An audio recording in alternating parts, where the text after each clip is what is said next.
Breaking news. Even if Trump wins, COP29 leader urges U.S. to keep climate promises. The next COP conference host has urged the U.S. and other nations to keep their climate obligations even if Donald Trump wins in November.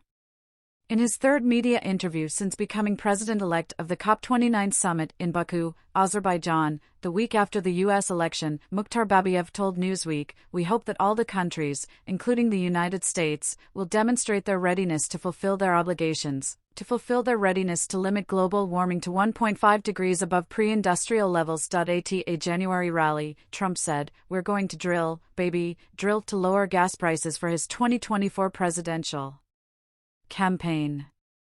If re-elected, the former president's allies predict he will overturn the Inflation Reduction Act, a major Biden administration law that invests $500 billion in green economy infrastructure. How could Babayev persuade an incoming President Trump to keep America's carbon cuts?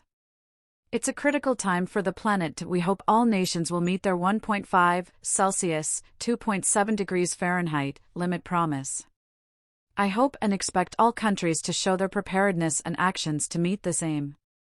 Azerbaijan's Ecology and Natural Resources Minister said his team would cooperate with the White House to preserve its climate agenda before COP29. That he also outlined his climate conference goals to secure continued cooperation on global warming and broker a financing agreement for poorer countries, and urged nations to consider all possibilities on reducing carbon emissions amid the environmentally costly Russian invasion of Ukraine.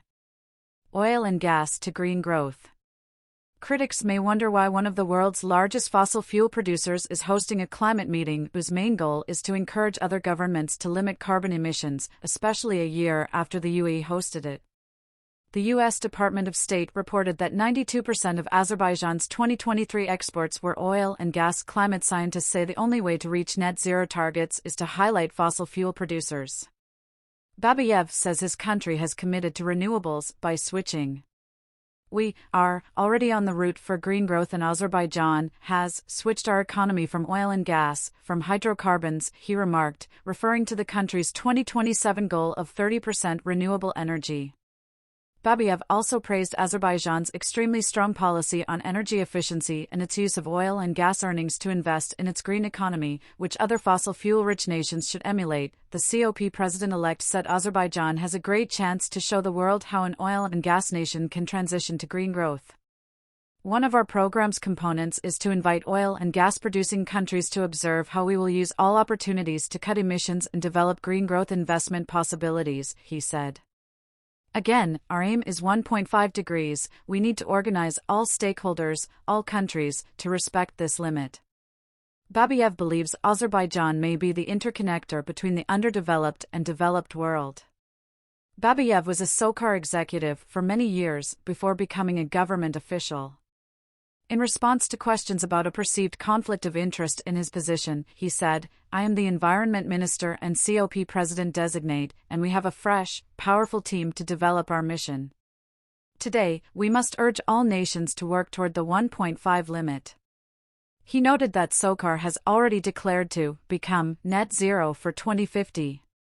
"Azerbaijan is a climate-vulnerable country, and we confront climate change repercussions," Babayev said, calling COP29 a great chance for the country to highlight how we are attempting to manage all these difficulties.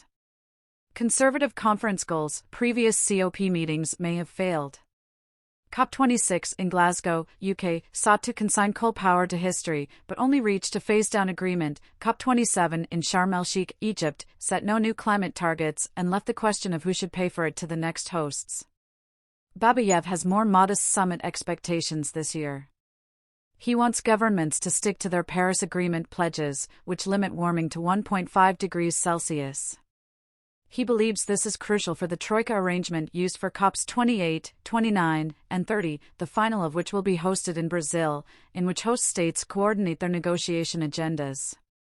Babayev suggests setting the stage for nations to tighten climate change targets in 2025. The environment minister thinks COP29 can advance international climate fund financing, but concedes it is not that easy, a task to achieve a conclusion on climate finance concerns.